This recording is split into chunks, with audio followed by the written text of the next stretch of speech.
Baik.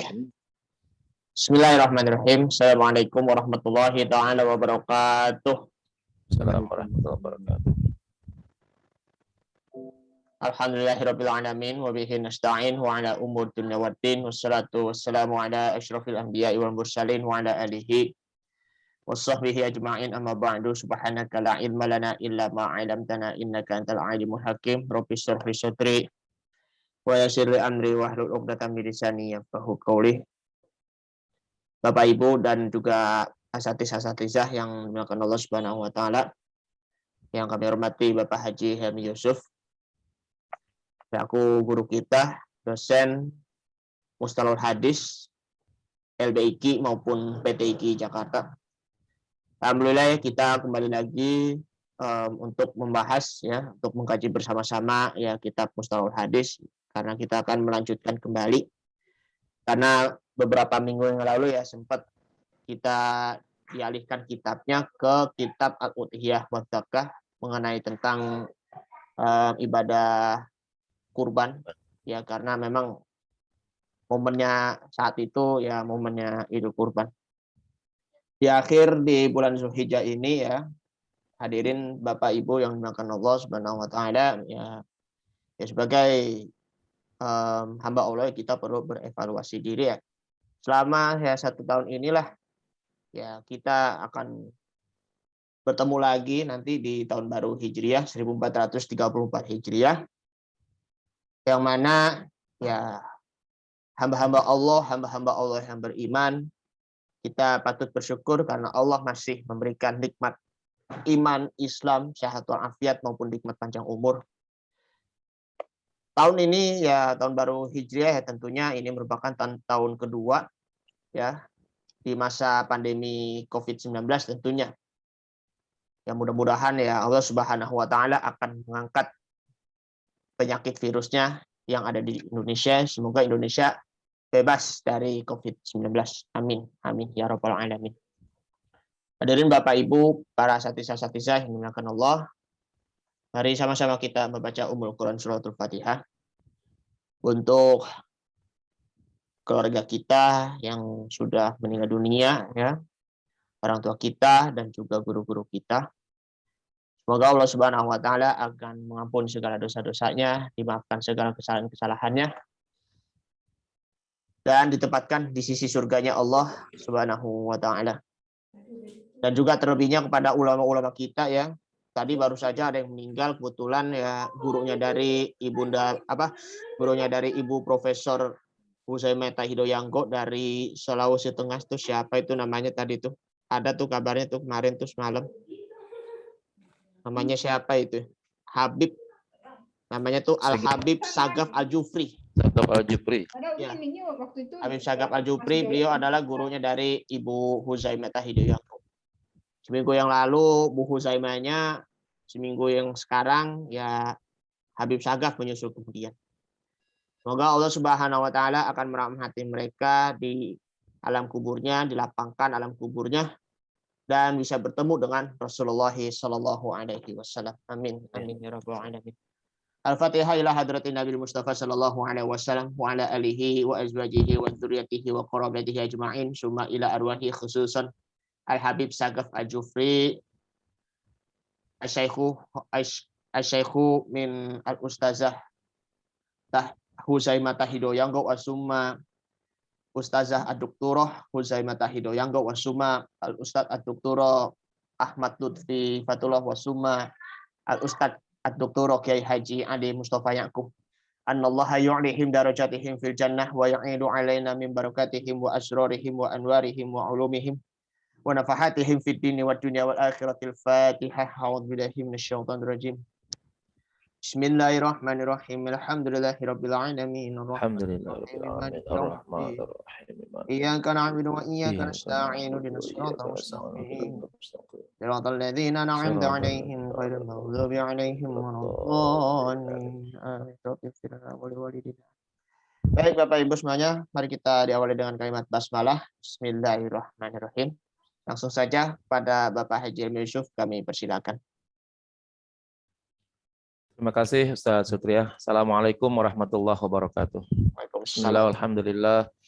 Wassalatu wassalamu ala rasulillah Sayyidina Muhammad ibn Abdullah al-qa'im bihuquqillah adada ma fi ilmillah. Salatan daimatan bidawami mulkillah wa ala alihi wa sahbihi madaqatillah wa farajallah amma ba'du. Qalu subhanaka la ilma lana illa ma 'allamtana innaka antal alimul hakim. Wala haula wala quwwata illa billahil aliyil azim. Rabbi shrah li sadri wa yassir li amri wahlul 'uqdatam min lisani yafqahu qawli. Rabbi shrah li sadri wa yassir li amri wahlul 'uqdatam min lisani yafqahu qawli bi jahi sayyidina Muhammadin sallallahu alaihi wasallam. Para bapak, para ibu, para asatizah yang kami hormati, kita bersyukur yang mendalam kehadirat Allah Subhanahu wa taala. Masih banyak nikmat-nikmat Allah yang selalu dan senantiasa tercurah kepada kita, sehingga sudah sepatutnya dan kewajiban bagi kita untuk terus bersyukur dan memperbanyak syukur tersebut atas segala nikmat-nikmat yang tetap Allah berikan kepada kita. Harapan mendalam semoga dengan syukur yang kita panjatkan ini, nikmat-nikmat yang Allah kirimkan kepada kita terus terjaga untuk diri kita dan juga untuk keluarga kita dan kita semua. Amin ya rabbal alamin. Salawat dan salam semoga selalu tercurahkan kehadirat baginda Rasul sallallahu alaihi wasallam. Para bapak, para ibu, kita akan melanjutkan sekarang kitab Sunan Abi Daud. Bismillahirrahmanirrahim. Kita mengenal beberapa nama kitab ya. Nah, salah satunya adalah kitab Sunan Abi Daud dalam bidang hadis tentunya ya. Huwa kitabun yablughu arba'at alaf wa thamanumia hadis ya. Yaitu dia adalah kitab yang mencapai 4.800 hadis. Ya, 4.800 hadis. Berapa hadis yang kita hafal di antara 4.800 ini nih ya. Masya Allah luar biasa sekali. Intakhabahu mu'allifuhu min 500 alfi hadisin. Ya. Yang dipilih oleh pengarangnya dari 500.000 hadis. Ya. Dari 500.000 hadis yang beliau hafal oleh Imam Abu Daud, kemudian yang terpilih cuman ya 4.800. Itu 400.000-nya kemana tuh kalau begitu ya? Banyak benar yang hilang kalau begitu. Jadi memang ucapan-ucapan Rasulullah kan hampir tiap hari direkam oleh para sahabat ya. Dijadikan patokan, dijadikan sumber hukum dan lain sebagainya. Apa yang kata Rasul sabdakan itu pasti direkam baik-baik oleh sahabat. Maka hadis yang Rasulullah sampaikan, ucapan yang Rasulullah sampaikan itu memang begitu banyak. Ya sama mungkin seperti kita. Rasul kan bisa jadi setiap saat beliau menyampaikan sesuatu, ya memberikan dakwahnya dan lain sebagainya. Ya pastilah Rasulullah banyak bicara kalau begitu. Nah mungkin yang terkait dengan masalah-masalah penting kali inilah yang kemudian direkam oleh sahabat dan kemudian ditulis oleh para ulama-ulama ahlul hadis sebagai sebuah ilmu jadinya.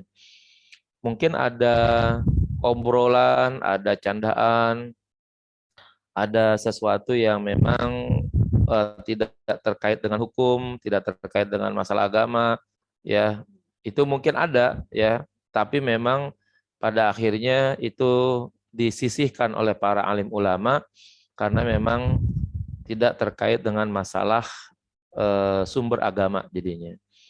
Jadi kalau Abu Daud menghafal sampai 500.000 hadis dan ternyata hanya disisakan 4.800 hadis saja, mungkin sisanya yang sekian ratus ribu hadis itu adalah hal-hal yang ya sifatnya obrolan dan pembicaraan Rasulullah saja yang biasa-biasa saja kali begitu, sehingga akhirnya tidak dimasukkan dalam sebagai hadis yang bernilai ilmu atau aturan-aturan tertentu. Waqta sarafihi ala hadithil ahkam, dan beliau meringkas, membatasi ya di dalam kitab Sunan Abu Daud ini terhadap hadis-hadis ahkam. Ya, jadi kalau kita ingin mempelajari hadis ahkam lebih mendalam, ya itu tinggal dibuka saja kitab Sunan Abu Daud kalau begitu. Waqala, dan beliau berkata, dzakartu fihi sahih, aku menyebutkan di dalamnya hadis-hadis sahih, wa ma yushbihuhu wa ma yuqaribuhu, yang menyerupai dan yang mendekati kepada sahih. Wa makana fi kitabi hadza fihi wahnun syadidun bayantuhu, dan manakala di dalam hadis atau dalam kitabku ini terdapat ya kerumitan yang sangat, maka akan aku perjelaskan, ya akan aku jelaskan. Walaisa fihi an rajulin matrukin al haditsu syai'un, ya walaisa fihi an rajulin matrukil hadits syai'un, dan di dalamnya tidak ada sedikit pun dari seseorang atau dari satu orang yang hadisnya ditinggalkan. Jadi dalam periwayatan hadis nanti ada yang disebut dengan hadis matruk namanya. Hadis yang ditinggalkan kalau bahasa kita. Nah, di dalam Sunan Abi Daud hadis matruk ini sudah tidak ada lagi, ya. Jadi betul-betul hadis ini memang betul-betul yang digunakan. Wa malam adzkur fihi syai'an fa huwa salihun. Kemudian yang di dalamnya aku tidak menjelaskan sesuatu apapun, berarti hadis itu dianggap sebagai hadis yang pantas, hadis yang saleh. Wa ba'duha ashahha min ba'din, satu hadis itu memang lebih sahih daripada hadis yang lain. Wal ahaditsul lati wada'tuha fi kitabis sunan aktsaruha masyahir. Sedangkan hadis-hadis yang aku letakkan di dalam kitab As-Sunan itu kebanyakannya adalah hadis-hadis masyhur. Itu kata Imam Abu Daud sendiri itu. Jadi dengan demikian inilah pengakuan dari Imam Abu Daud selaku penulis daripada Sunan Abu Daud. Ya, dia menjelaskan bahwa hadis itu jumlahnya sekian, ya hadisnya terkait dengan hadis ahkam. Manakala terjadi sesuatu yang membingungkan, dia akan menjelaskannya. Kemudian juga di dalamnya hadis-hadis yang dipergunakan adalah hadis masyhur. Lalu kemudian tidak ada ya satu hadis yang muncul dari hadis atau rojul atau seseorang atau perawi yang matruk itu di dalamnya dipakai. Semuanya sudah tidak dipakai lagi. Jadi dengan demikian hadis-hadis yang ada di dalam kitab Abi Daud itu memang sebenarnya hadis-hadis yang pantas untuk diamalkan begitu. Qala Suyuti, berkata Imam As-Suyuti, yuhtamalu ayuridu bisalih, diartikan dimaksudkan daripada kata saleh, tadi dikatakan ya wa malam adzkur fihi syai'an fa huwa salihun, itu maksud daripada saleh itu apa kira-kira? Kok hadis saleh gitu ya? Ada istilah untuk hadis saleh di dalam kitab Abu Daud. Maka kata Imam Suyuti menjelaskan hal itu bahwa as-salihu lil i'tibar dunal ihtijaj. Maksudnya adalah saleh pantas untuk diungkapkan tapi tidak bisa dijadikan sebagai hujjah. Ya fayashmalu dhaif, maka hadis saleh ini di dalam kitab Abu Daud masuk diantaranya ada hadis dhaif. Ya. Lakin dzakara Ibnu Katsir annahu yurwa anhu annahu qala, akan tetapi Ibnu Katsir juga meriwayatkan beliau berkata wa ma sakata anhu fa huwa hasan. Ya, hadis yang di mana Abu Daud itu diam untuk tidak menjelaskannya itu masuk dalam kategori hadis hasan. Nah, jadi ada kata atau istilah saleh ya di dalam hadis Abu Daud. Menurut Imam Suyuti itu adalah hadis yang pantas untuk diungkapkan walaupun belum tentu bisa dijadikan hujjah hukum gitu ya. Nah, sementara yang oleh Imam Abu Daud tidak dikomentari kalau bahasa kita sekarang, nah itu masuk dalam kategori hadis hasan. Fa in sahha hadza fal iskal. Apabila pernyataan ini benar, maka tidak ada problem. Jadi apa yang disampaikan ini adalah merupakan satu hal yang baik, maka ini adalah hal yang memang tidak jadi permasalahan. Ai fala iskala fi anal murad bi salihin salihul ihtijaj, yaitu bahwa tidak ada problem di dalam memberikan maksud daripada kata atau istilah saleh di dalam hadisnya Imam Abu Daud, ya, itu adalah salihul ihtijaj. Soleh juga dijadikan sebagai hujjah, ya. Apa nanti yang dimaksud dengan i'tibar dan apa yang dimaksud dengan hujjah? Biasanya biasanya kalau yang diungkapkan, itu yang ditulis atau dimunculkan itu bisa jadi sebagai sebuah i'tibar, ya, sebagai sebuah i'tibar. Lalu kemudian yang dijadikan sebagai hujjah atau ihtijaj itu adalah hadis-hadis yang memang layak dijadikan sebagai dalil, ya, sebagai dalil hukum. Misalnya dalil karena di sini adalah hadisnya hadis ahkam, maka hadisnya misalnya berkaitan dengan hukum sholat, hukum azan, hukum puasa. Nah, itu namanya disebut dengan al-ihtijaj. Nah, selain al-ihtijaj ada yang disebut dengan al-i'tibar. Al-i'tibar itu kemungkinan besarnya hanya diungkapkan saja tapi memang tidak bisa menjadi dalil untuk ya hukum begitu, ya. Wa qala Ibnu Salah, berkata Ibnu Salah ini juga seorang ahlul hadis juga.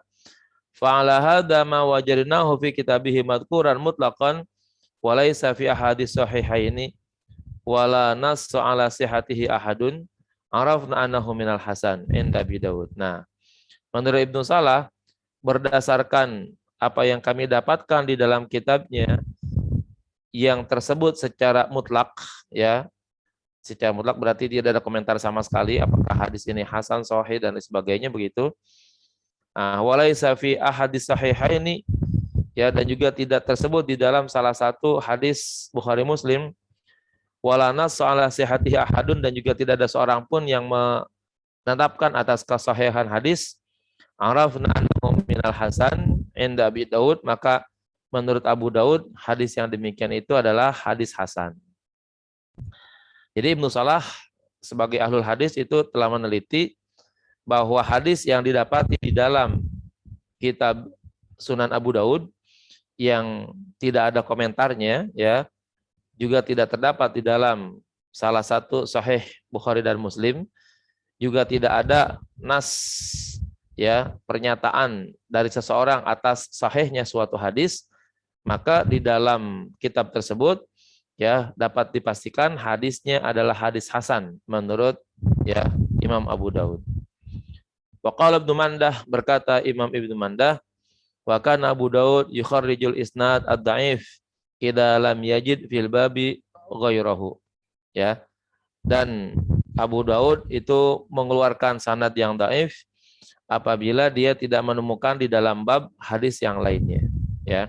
Li'annahu aqwa indahu min ra'yir rijal, karena, ya, dia menyatakan bahwa hadis dhaif lebih kuat di sisinya dibandingkan dengan pendapat ahli, ya, pendapat orang laki-laki atau pendapat ulama begitu. Jadi Imam Abu Daud meriwayatkan sanad-sanad yang dhaif, ya, jika tidak ditemukan jalan atau hadis-hadis yang lain, lalu dia menetapkannya sebagai sebuah sumber hadis, karena bagi beliau hadis dhaif sekalipun itu jauh lebih kuat dibandingkan dengan pendapat manusia-manusia biasa begitu, ya.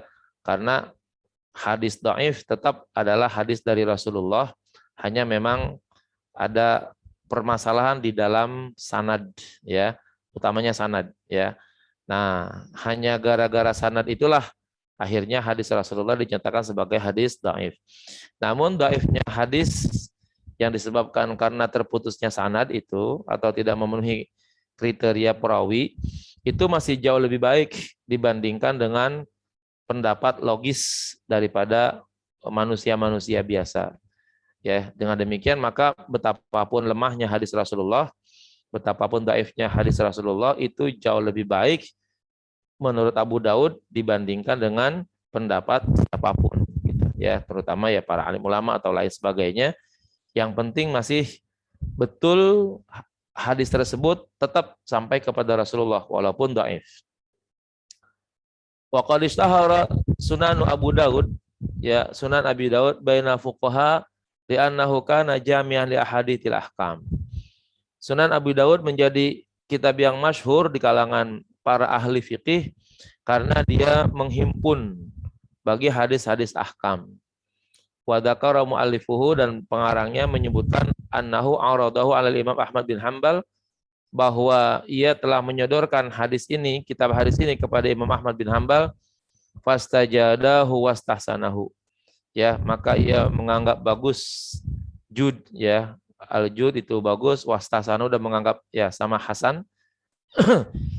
Wa asna, dan beliau memuji alaihi Ibnul Qayyim, dan Ibnul Qayyim memuji kepada kitab Imam Abu Daud sana'an balighan fi muqaddimati tahdibihi, dengan pujian yang sangat luar biasa di dalam muqaddimah kitab tahzibnya. Nah, jadi kalau diperhatikan data di sini bahwa Imam Abu Daud itu kelihatannya ya punya sanad kepada Imam Ahmad, ya. Imam Ahmad sendiri kita kenal adalah sebagai pendiri mazhab Hambali, ya. Dan dia boleh dikatakan guru-guru daripada ulama ahlul hadis. Nah, Imam Ahmad sendiri itu belajar dengan Imam Syafi'i, dan Imam Syafi'i belajar kepada Imam Malik. Jadi sekali lagi saya mengingatkan kepada sahabat-sahabat bahwa sesungguhnya ulama-ulama fikih itu lebih dulu muncul ketimbang ulama-ulama ahli hadis. Dan ulama fikih itu adalah guru daripada ulama hadis. Jadi kalau orang berkata begini, saya tidak mau ya menerima pendapat mazhab, saya mau kembali kepada hadis saja, itu tololnya luar biasa tuh orang, ya. Karena ya yang namanya hadis itu berawal munculnya dari ulama-ulama fikih terlebih dahulu. Cuman apa bedanya?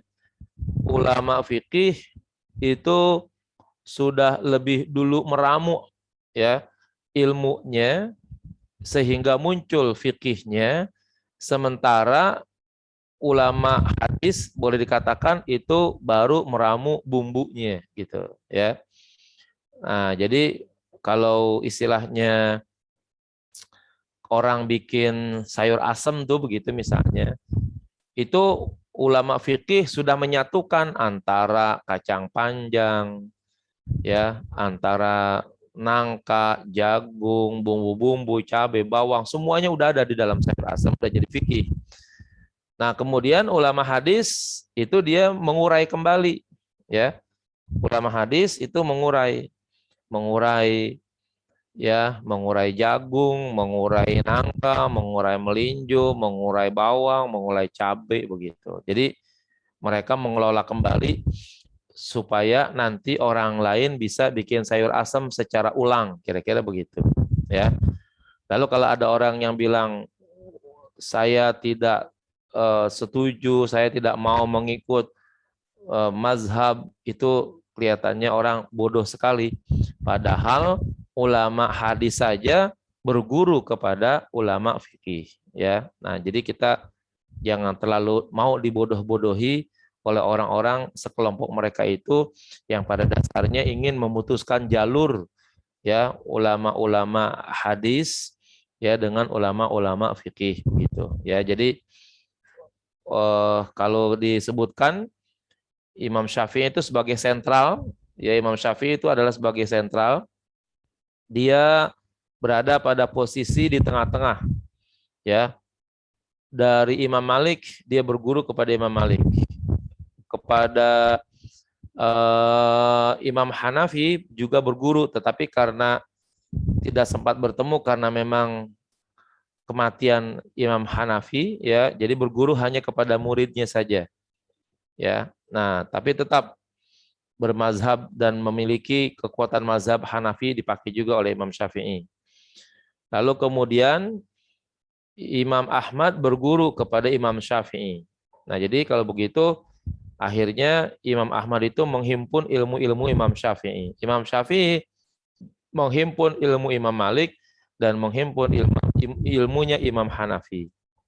Ya, jadi semuanya terhimpun di dalam Imam Syafi'i. Lalu kemudian akhirnya Imam Ahmad menghimpun keseluruhannya. Ya, jadi Imam Ahmad itu menghimpun ilmu Imam Malik, ilmu Imam Hanafi, ilmu Imam Syafi'i. Ya, nah dari Imam Ahmad inilah nanti ya lahir tokoh-tokoh ahlul hadis. Ya, nah, jadi boleh dikatakan Imam Ahmad inilah orang-orang yang kemudian orang atau seorang yang besar jasanya di dalam prosesnya lahirnya para guru-guru ahlul hadis. Dan mereka itu adalah yaitu Imam Ahmad, Imam Syafi'i, Imam Malik, Imam Abu Hanifah, semuanya itu lebih dahulu lahir ya dalam bidang fikihnya. Ya, jadi dengan demikian kita tidak boleh meremehkan ya ulama-ulama ahlul fikih karena mereka adalah guru daripada ulama-ulama ahlul hadis. Lanjut Pak Setia naik ke atas. Ya, sekarang siapa tuh Abu Daud? Ya, huwa Sulaiman bin al-Ash'as bin Ishaq al-Azdi as-Sajastani. Ya, itu nama daripada Abu Daud. Ya, wulida bi Sajastan sanata ya mi'atain isnain wa mi'atain ya 102 Hijrah. Warahala fi talabil hadis, lalu ia berjalan menuntut ilmu untuk mencari hadis. Wa kataba an ahli Iraq wa Syam wa Misra wa Khurasan. Ia menulis hadis dari ulama-ulama Irak, ulama Syam, ulama Mesir dan juga Khurasan. Nah, wa akhadha an Ahmad bin Hambal. Beliau juga mengambil ilmu dari Imam Ahmad bin Hambal. Nah, di sini nih pertemuan antara Abu Daud yang ahlul hadis dengan Imam Ahmad yang juga ahlul hadis dan ahlul fikih, bahkan mazhab fikih Hambalinya di sini ketemu ya.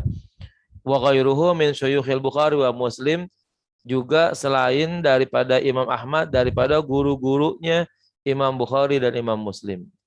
Ya, jadi itu ketemu semuanya kalau begitu. Atna alaihil ulama wa wasafuhu bil hifzi tam wal fahmi tsaqib wal wara.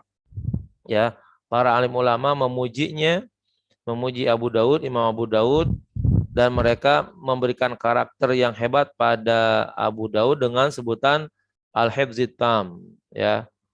Daya hafal yang cukup, daya hafal yang sempurna, wal fahmi tsaqib, pemahaman yang mendalam, wal wara, dan orang yang selalu menjaga diri daripada hal yang diharamkan. Tuwfiya fil Basrah sanata ya mi'atain khamsah wa sab'in. Ya, beliau wafat di Basrah tahun 257, usianya ansala siwa sab'ina sanatan, 75. Iya, 75. 275. Ya. Mi'atain khamsah wa sab'in. Meninggalnya tahun ini gitu maksudnya. Tahun segini meninggalnya. Kalau lahir kan tahun 202. Meninggal tahun 275. Nah, jadi usianya berapa tahun? Salas wa sab'in, 73 tahun gitu ya. 275 diambil 202 kan berarti 73 kalau gitu kan. Wa qad khalafa ilman katsiran, dan beliau sungguh meninggalkan ya ilmu yang banyak fi muallafatihi dalam karangan-karangannya, rahimahullah, semoga Allah memberikan rahmat kepadanya. Wa jazahu 'anil muslimina khairan, dan Allah memberikan pahala ya sejumlah banyaknya orang muslim dalam bentuk-bentuk kebaikan kepada Imam Abu Daud. Nah, inilah Sunan Abu Daud, dan Abu Daud itu sendiri adalah siapa orangnya. Mungkin kalau kita lihat di sini nama Daudnya enggak ada. Saya kira memang Abu Daud itu mungkin adalah anak daripada Sulaiman. Jadi Sulaiman ya ini punya anak namanya Daud ya. Nah, maka digelarilah ya Sulaiman itu dengan Abu Daud gitu. Ya, jadi Rawahu Abu Daud itu sebenarnya adalah nama benar-benarnya Sulaiman begitu ya. Jadi Daud itu adalah anak daripada Sulaiman. Jadi digelari dengan gelar anaknya disebut dengan Abu Daud namanya kalau begitu ya. Samalah kayak kita di sini. seorang yang punya Ahmad namanya atau Hasan disebut dengan bapaknya Hasan gitu ya. Baik, berikutnya adalah Sunan At-Tirmidzi ya. Sunan At-Tirmidzi. Ada At-Tirmidzi, ada At-Tirmidzi, itu ada macam-macam baca caranya. Hadal kitab ishtahar aidan bismi Jami' At-Tirmidzi. Ya, kitab ini juga populer dengan sebutan Jami' At-Tirmidzi. Allafahu Tirmidzi rahimahullah taala ala abwabil fiqhi, ya. Imam At-Tirmidzi mengarangnya dengan bab-bab fikih. Nah, ini kembali lagi kalau di atas hadis ahkam, kalau sekarang babnya fikih, hadisnya berdasarkan hadis bab-bab fikih, bab toharoh, ya, bab salat dan seterusnya. Wa auda'a fihi sahih wal hasan wad dhaif, dan di sana ia menitipkan, ya, meletakkan ada hadis sahih, juga ada hadis hasan, dan juga hadis dhaif. Mubayyinan darajata kulli hadis fi maudhihi ma'a bayani wajhid dha'af, ya. Sambil atau seraya menjelaskan tingkat setiap hadis pada posisinya, disertai dengan, ya, menjelaskan sisi lemahnya.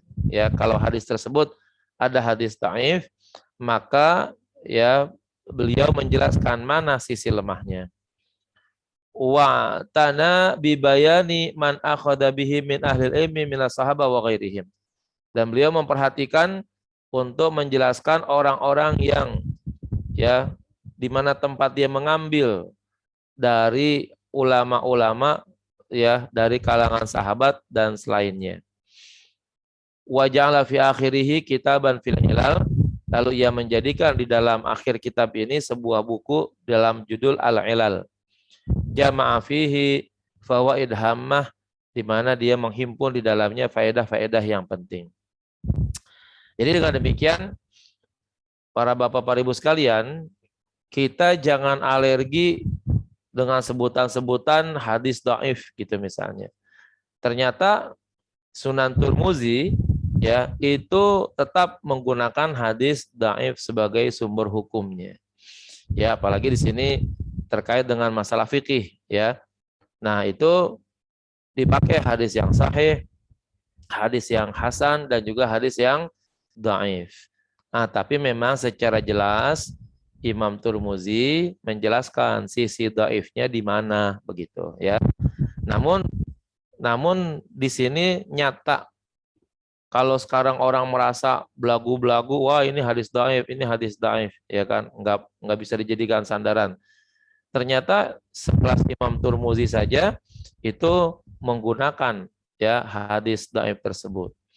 Nah, jadi kita nggak perlu, ya, ikut-ikutan kepada orang yang bukan ahlinya begitu, untuk kemudian kita merasa lebih hebat daripada ulama ahlul hadis, lalu dengan bahasa-bahasa dan gaya-gayaan kita bilang, wah itu hadisnya dhaif, nggak bisa dijadikan sandaran, ya, nggak bisa. Hadis dhaif pun sekali lagi dikatakan bahwa itu adalah jauh lebih baik dibandingkan dengan logika-logika manusia biasa, begitu katanya. Qala wa jami'u ma fi hadzal kitab minal hadits fa huwa ma'mulun bihi. Beliau berkata, semua yang ada di dalam kitab ini, semua hadis yang ada di dalam kitab ini ma'mulun bihi, yaitu dapat diamalkan.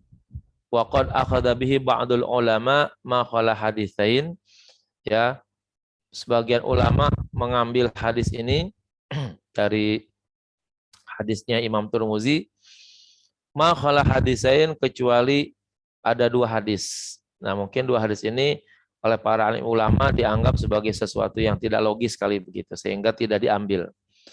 Hadis Ibnu Abbas anna Nabi sallallahu alaihi wasallam jama'a baina zuhri wal asri bil Madinah wal maghrib wal isya min ghairi khafin wala safarin. Ada hadis dari Ibnu Abbas bahwa Nabi menjamak salat zuhur dan salat asar di Madinah, lalu menjamak salat maghrib dan salat isya, ya, tanpa ada rasa takut dan tanpa juga dalam perjalanan. Nah, jadi berdasarkan peraturan yang namanya hadis atau sholat jama atau sholat qashar itu memang seharusnya dilaksanakan dalam posisi khauf misalnya. Posisi mencekam, posisi menakutkan. Kedua, dalam keadaan perjalanan. Nah, ternyata Imam Tirmidzi meriwayatkan hadis dari Ibnu Abbas bahwa Nabi melaksanakan salat jamak antara zuhur dan asar, maghrib dan isya di Madinah. Nabi enggak kemana-mana, tidak dalam perjalanan, tidak dalam keadaan takut, tetapi Nabi itu menjamak salat. Mungkin ini yang dianggap tidak logis oleh para alim ulama. Bagaimana mungkin Nabi tinggal di Madinah, rasa dalam keadaan aman, tidak bepergian, tetapi menjamak sholat zuhur dan asar, maghrib dan isya. Nah, alasannya apa kalau begitu? Nah, itu tidak mungkin katanya, ya. Maka hadis ini katanya tidak diambil oleh para alim ulama. Satu hadis lagi yang tidak diambil, wah hadis itu idza syariba fajliduhu. Apabila ia minum lagi maka deraklah. Fa'in ada fir rabi'ah, apabila ia minum lagi yang keempat, faqtuluhu, maka bunuhlah. Ini terkait dengan hadis minum minuman khamar katanya, ya, minum minuman yang memabukkan. Apabila orang sekali minum, ya, derak, pukul, kemudian 2-3 kali sampai 4 kali masih minum lagi, faqtuluhu, maka bunuhlah. Nah, jadi orang yang apabila meminum khamar sudah sampai 4 kali saja, itu katanya wajib dibunuh. Nah, permasalahannya apabila hal ini benar begitu, ternyata memang di dalam kasus hukum khamar itu tidak ada yang Nabi laksanakan dalam bentuk proses pembunuhan gitu. Ya, tidak ada hadis fi'linya, kira-kira begitu. Di mana Rasulullah menghukum seseorang dengan cara ya membunuhnya disebabkan karena dia sudah beberapa kali meminum minuman keras misalnya, ya, tidak ada kasusnya. Maka para alim ulama merasa kok harus dibunuh, kira-kira begitu secara fikih. Maka ini kali yang menyebabkan para alim ulama tidak mengambil hadis idza syariba fajliduhu fa in ada fir rabi'ati faqtuluhu. Jadi hadis ini seolah-olah bertentangan dengan hukum fikih yang lainnya, karena ya meminum minuman keras itu tidak ada sampai hukum bunuhnya. Ya, tidak ada hukum bunuhnya. Memang diminta untuk menjauhi dalam Al-Qur'an misalnya, ya, fajtanibuhu la'allakum tuflihun. Nah, itu, tapi para alim ulama tidak menetapkan sampai dijadikan hukum bunuh bagi orang-orang yang minum minuman keras. Wa qad jaa fi hadzal kitab min al-fawaidil fiqhiyah wal hadithiyah ma laysa fi ghairihi. Ada atau datang di dalam kitab ini faedah-faedah dan juga ya faedah-faedah yang terkait dengan ilmu fikih dan juga hadis yang tidak terdapat di dalam kitab yang lainnya. Wastahsanahu ulamaul Hijaz wal Iraq wa Khurasan, dan dianggap bagus oleh ulama Hijaz, ulama Iraq dan ulama Khurasan. Hina aradahu muallifuhu alaihim, ketika hadis-hadis ini atau kitab ini disodorkan oleh pengarangnya kepada ulama-ulama tersebut. Nah, jadi kalau sebuah kitab sudah dipuji oleh para alim ulama pada masanya, oh berarti kitab ini termasuk bagus, ya.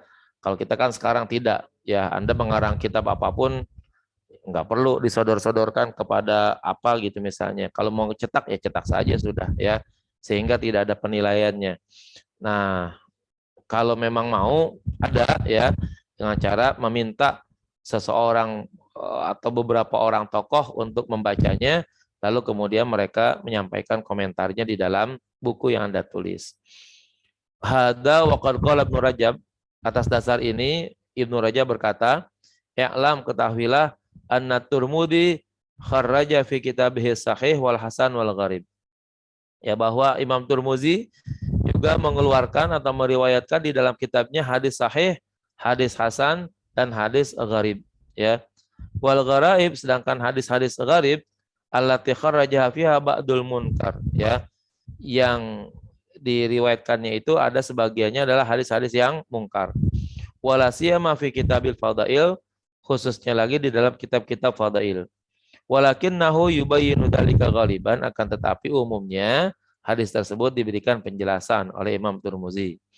Wala a'lamu annahu kharraja an muttahamin bil kadhibi. Tapi aku tidak tahu bahwa dia pernah meriwayatkan dari seseorang yang tertuduh berdusta, ya, atau muttafaqun ala tihamihi, atau disepakati atas adanya tuduhan tersebut bi isnadin munfaridin, dengan ya sanad yang tersendiri. Nah, ini yang tidak ada di dalam periwayatan Imam Tirmizi. Naam qad yakhruju an sayyil hifzi, kadang-kadang ia meriwayatkan dari orang yang buruk hafalannya. Wa man ghalaba ala haditsihil wahan, dan juga orang yang umum pada hadisnya terdapat al-wahan. Wa yubayyinu dzalika ghaliban, tetapi Imam Tirmizi menjelaskannya. Wala yasqutu anhu, dan beliau juga tidak diam terhadap hal yang sedemikian tadi itu. Jadi dengan demikian menjadi jelas ya kekurangannya apa, kelebihannya apa, sisi salahnya di mana, sisi benarnya di mana. Itu Imam Tirmizi itu jujur untuk mengungkapkan hal yang sedemikian tadi. Lalu sekarang siapa itu Imam Tirmizi? Huwa Abu Isa Muhammad bin Isa bin Surah As-Sulami At-Tirmizi. Ya, beliau adalah Abu Isa Muhammad, namanya jadi Muhammad, ya. Muhammad bin Isa bin Surah As-Sulami At-Tirmizi. Wurida fi Turmuz atau Tirmiz. Madinah bitarab Jihun, ya. Satu kota di tepi sungai atau daerah Jihun. Sanata mi'atain wa tis'ah, ya. Tahun 209. Fatafa bil bilad, lalu ia berkeliling pada beberapa negeri, ya, pada beberapa kota. Wasami amin ahlil Hijaz wal Iraq wa Khurasan, ia mendengar langsung dari ulama-ulama Hijaz, ulama Irak, dan juga ulama Khurasan. Ittafaqu ala imamatihi wa jalalatihi, mereka sepakat atas ya keimamahannya Imam Tirmizi, orang yang layak dipandang sebagai pemimpin begitu. Wa jalalatihi, dan keagungannya. Hatta kana al-Bukhari ya'tamidu alaihi wa ya'khudhu anhu ma'annahu al-Bukhari min syuyukhihi. Bahkan Imam Tirmizi itu berpegang teguh kepada bahkan Imam Bukhari berpegang teguh kepada hadisnya Imam Tirmizi serta mengambil hadis daripada Imam Tirmizi, padahal Imam Bukhari sendiri adalah guru daripada Imam Tirmizi, ya, bahwa dengan demikian maka guru ngambil ilmu dari murid, kira-kira jadi begitu, ya, guru ngambil ilmu dari murid. Tuh hebatnya Imam Tirmizi itu. Padahal sekali lagi Imam Bukhari adalah gurunya Imam Tirmizi, tetapi Imam Bukhari tidak malu-malu, tidak sungkan-sungkan untuk ya mengambil ilmu, mengambil hadis dari Imam Tirmizi.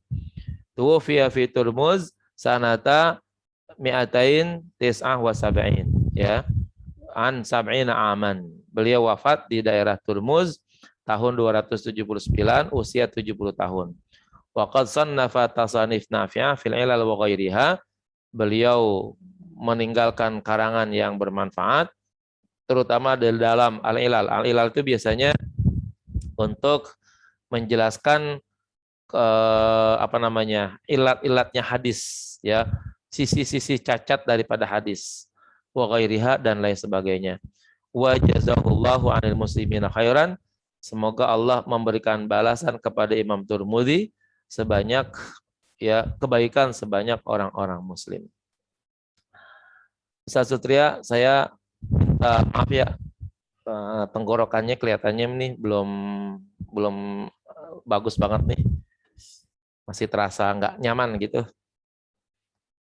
Sampai sini aja kira-kira begitu.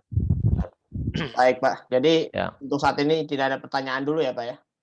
Kalau ada sih silakan, tapi pembahasan saya kira sampai situ aja gitu. Baik ya, pembahasan Ya. seperti ya. Baik, Bapak Ibu para satisa, apa namanya? Bagi yang ingin bertanya silakan. Tidak harus di bab ini ya, yang lain juga nggak apa-apa. Iya, tidak. Kalau memang dari pembahasan ini rata-rata kita memang tidak banyak punya pengalaman sehingga tidak ada masalah. Saya kira yang yang banyak terjadi kalau kita lagi belajar tentang riwayat seseorang itu kebanyakan kita itu jarang yang mendalami ya riwayat seseorang begitu, sehingga saya yakin ya karena banyak ketidaktahuan sehingga akhirnya sedikit informasi yang kita dapat ungkapkan begitu.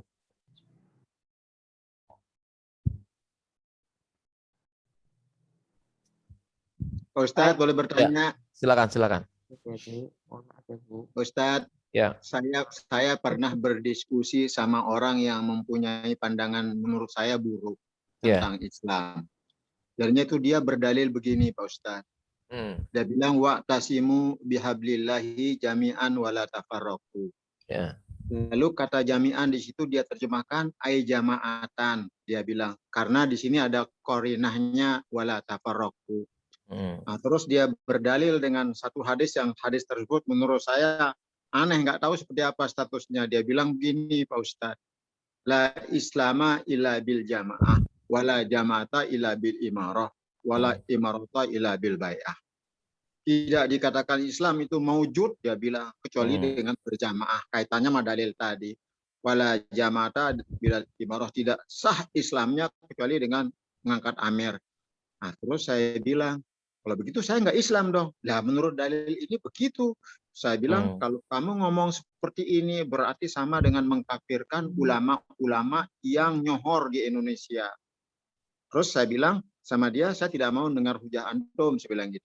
Nah, menurut Ustadz gimana? Terus terakhir gini, sama dia, kamu ini aliran Islam jamaah nih pasti ini kalau begini gitu. Iya. Saya bilang gitu aja, saya nggak mau dengar. Itu sudah dinyatakan sesat oleh Mahkamah Agung tahun 70 gitu, saya bilang gitu. Nah, itu Ustaz. Menurut Ustaz gimana? Ternyata aliran ini masih eksis, Pak Ustaz, Pak Kiai, masih eksis. Mengkafirin kita. Waduh, bahaya sekali. Betul. Ini. Bahaya sekali, super bahayanya ini. Ya. Itu aja tanggapan Pak Kiai gimana? Syukran jazilah. Jadi kalau tidak salah itu yang banyak begitu tuh ya biasanya adalah orang LDII, Pak. Ya. LDII kan Lembaga Dakwah Islam Indonesia ya kalau nggak salah ya. Nah, itu memang dia selalu menggunakan hadis la islama illa bi jama'atin wala jama'ata illa bil imarah wala imarah illa bil bai'ah wala bai'ah illa bit ta'ah. Kata mereka itu katanya hadis dari Imam Ad-Darimi kalau nggak salah begitu ya. Ya. Halo? Suaranya mute kali itu. Halo. Ustaz? Hilang suaranya. Kali ya. Ini bahaya aliran ini kalau ada ini Ustaz Dirga. Itu emang Islam jamaah kalau LDII. Masa saya di Ya, tapi udah diakui yang pakai menak itu.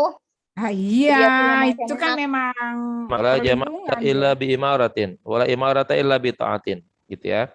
Faman sawwadahu qawwamahu 'alal fiqhi kana hayatan lahu walahum. Waman sawwadahu qawwamahu 'ala ghairi fiqhin kana halakan lahu walahum. Nah, ini hadis yang dipakai oleh orang LDI tersebut. Nah, tapi derajat asar ini ya itu adalah dhaif. Tidak sahih dari Umar ya, diriwayatkan dari Imam Ad-Darimi dalam sunannya ya, dalam sunan Ad-Darimi kalau nggak salah nomor 251 ya, dan juga dari Abdul Bar ya nomor 244. Nah, di situ katanya ada perawi yang dianggap lemah yaitu Safwan bin Rustum ya, Safwan bin Rustum. Nah, perawi itu ya apa ya tadi yang dikatakan mungkin Safwan bin Rustum itu dikatakan dia tidak dikenal atau majhul katanya. Ya. Terus hadisnya disebut dengan munkarul hadis. Kalau dia meriwayatkan hadis itu selalu dia menyebut atau disebutnya sebagai hadis-hadis yang munkar katanya. Maka Al-Hafiz Ibnu Hajar menyebut seperti apa yang disebutkan oleh Az-Zahabi di dalam Lisanul Mizan, ya, jilid 3 biografi nomor 763, menyatakan bahwa Sofwan bin Rustum itu adalah ya seorang yang hadisnya matruk atau pembawa hadis-hadis yang dianggap dhaif, ya. Jadi dengan demikian apa yang dipakai oleh mereka-mereka ini memang ya sumbernya masih diragukan, jadinya begitu dengan menggunakan sumber-sumber yang dhaif gitu. Nah, dengan demikian maka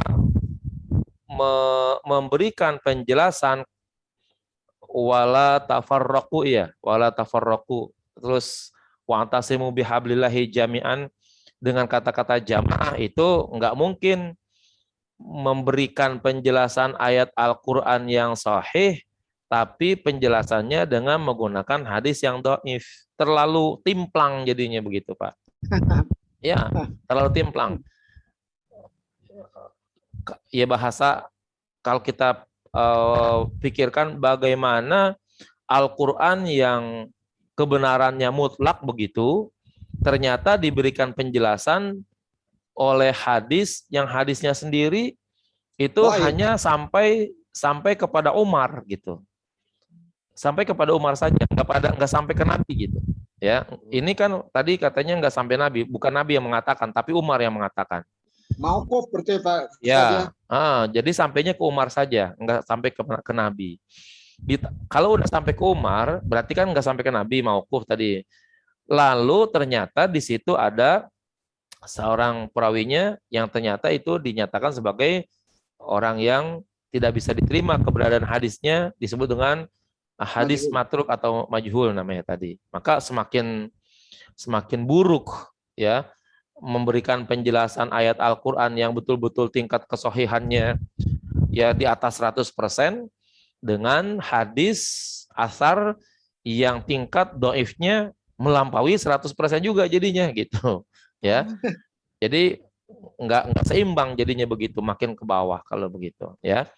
Nah, maka dengan demikian ya kita tidak bisa terima bahwa penjelasan yang demikian itu benar di dalam pendapat mereka. Mereka hanya ingin mendukung kelompok mereka kelihatannya supaya apa yang mereka cita-citakan seolah-olah itu ada dasarnya berdasarkan ya Al-Quran dan hadis. Padahal mereka tidak menyadari bahwa posisi hadis tersebut atau asar tersebut adalah ya asar yang sangat dhaif gitu, ya. Begitu Pak Zul. Nah, begini Pak Ustadz, Ya. dia ini kan punya imam dia Pak Ustadz. Betul, memang. Iya. Punya presiden berarti ini. Istilah mereka emang ini bahaya sekali. Nah, kalau kan ini kenapa nggak kita datangin aja Pak Ustadz, kita bubarin. Udah berkali-kali. Kenapa kan? punya imam aja gitu maksud saya, ini punya imam dia. Di Indonesia, Dia punya imam, di Indonesia Pak, apalagi sekarang ya kan, dengan menteri yang sekarang ini, yang begitu-begitu emang jadi bumbu. Udah Iya, disahkan belum Pak mengendap. sama Kemenak, udah Iya, diakui. udah nggak sabar Pak Diakui oleh Ustadz. Kemenak. Betul. Wah, jihad aja jihad.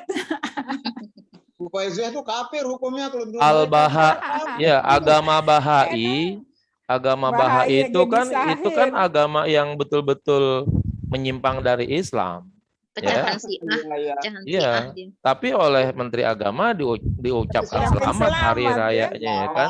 Jawab. Padahal kan tidak ada pengakuan dari negara kita bahwa Bahai itu adalah sebagai sebuah agama resmi di Indonesia begitu, ya. Tapi dia ucapin selamat juga. Jadi seolah-olah kelihatannya itu ya bermain Sengaja, api, ya sengaja memercikan api di dalam kondisi damai, bikin masalah gitu ya kan. Biar panas. Biar Ustadz Dirga nanti ini yang bagian ini di-cut loh. jangan diinin ke Zoom, ke apa ke YouTube. biar muncul hal-hal yang seperti itu di kalangan umat Islam seperti itu. Ya, nah ini ya mestinya sih ada kebijaksanaan tersendiri lah sebagai pejabat negara, misalnya berpikir panjang, kira-kira ini manfaatnya apa, mudaratnya apa bagi bangsa Indonesia, pentingnya apa seorang menteri itu mengucapkan selamat kepada orang yang agamanya di Indonesia tidak diresmikan gitu misalnya. Tapi Kan di sini memang ada, Sat. banyak Ada banyak. Oh, banyak ada. banyak ada. Karena dulu udah lama juga kan dari awal-awal tahun 18-an penyebaran agama Bahai itu udah ada di Indonesia, ya terutama di Sulawesi itu banyak karena penyebarnya itu adalah orang pedagang gitu ya, namanya Effendi kalau nggak salah begitu, saya lupa itu. Ya, jadi memang ya makin kemari ini Islam itu makin diaduk-aduk ya, diaduk-aduk ya, dipercik-percikan supaya tujuannya apa sih? Biar umat Islam dengan umat Islam yang ribut jadinya. Lalu nanti yang bertepuk tangan siapa? Nah, itu di situ, ya kan? Nah, jadi prediksi-prediksi bahwa kita disuruh bersatu, tetapi di sisi lain kita juga dibakar-bakarin gitu, ya. Kita diharapkan mendukung orang lain, tapi umat Islamnya dibakar-bakarin begitu. Ya, giliran puasa umat Islam disuruh toleran kepada yang tidak berpuasa, giliran Natal umat Islam disuruh toleran kepada yang Natal. Lalu orang lain tolerannya kepada umat Islam kapan kalau? Ya kan? Benar. Iya. Jadi selalu umat Islam, selalu saja umat Islam yang disalahkan begitu ya kan? Kapan umat Islam mendapatkan penghormatan dari agama lain supaya mereka hormat terhadap ajaran agama Islam gitu. Setiap saat ya ada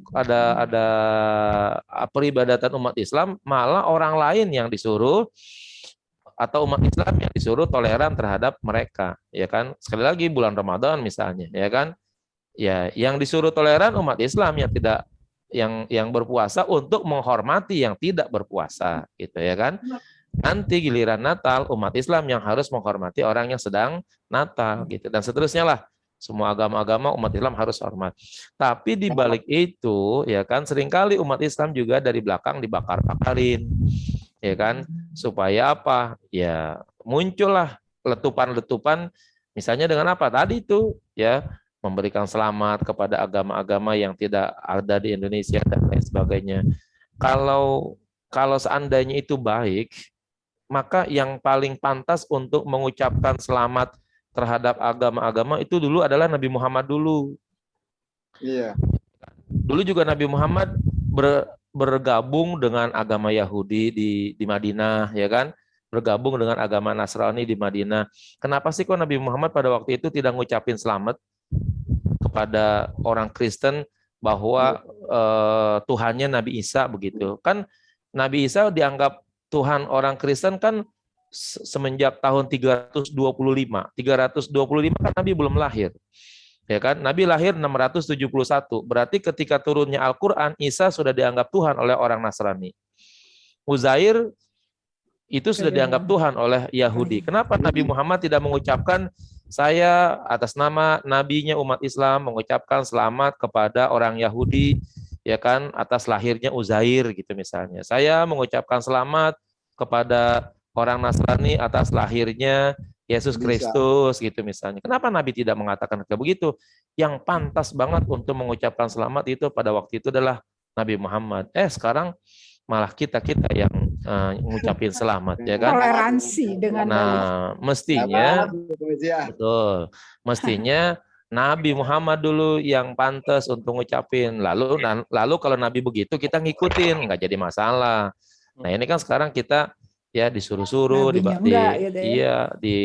diminta-minta. Kalau kita nggak begitu, lalu kita dibilang nggak NKRI, nggak moderat, ya kan? Atau apa namanya? Ortodok lah, apalah, radikal lah misalnya dan sebagainya. Ekstremis, bahkan sampai teroris dan lain sebagainya.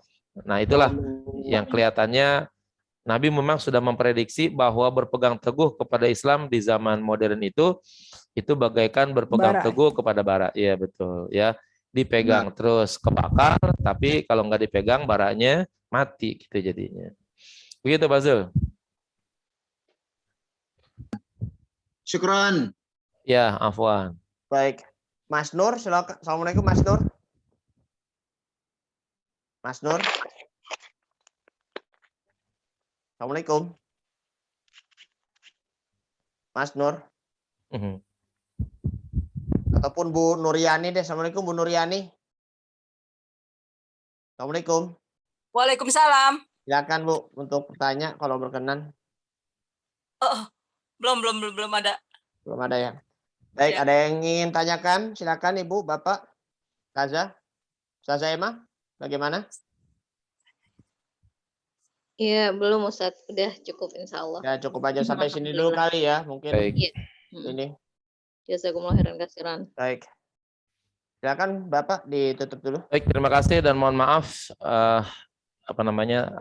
tenggorokannya kelihatannya belum bisa banyak-banyak nih, masih perih begitu. Saya orangnya lalai begitu. Tahu bahwa saya tuh kalau minum es apa aja pokoknya itu pasti akan membawa bahaya bagi saya. Tapi kadang-kadang kalau disiapin sama orang atau ngelihat es itu sendiri, saya sangat-sangat tergiur gitu, jadi lupa diri gitu makan es tuh ya kan. Kemarin karena anak minta bikin es kopior sama alpukat begitu, akhirnya kita bikin tuh es alpukat. Padahal esnya sih ya es di rumah begitu ya kan. Tapi memang udah tenggorokan begitu, kena es mesti sakit gitu. Iya, ya tetap saja akhirnya sakit-sakit juga jadinya begitu.